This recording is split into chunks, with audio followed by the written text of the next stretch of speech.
Good morning, QSI Benin Lions. I hope you had a wonderful weekend. Today is Monday, April 6th.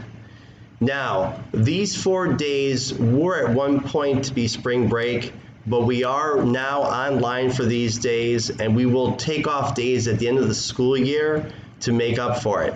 However, I want to make sure that if there are any questions relative to the Moodle pages, please, parents and students, reach out to your teachers, and they'll be happy to answer any questions that you may have relative to the directions or activities on those pages.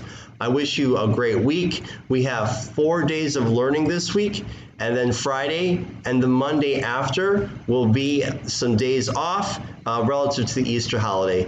The best to you, the best to all of you, and please make sure you keep in contact with your teachers.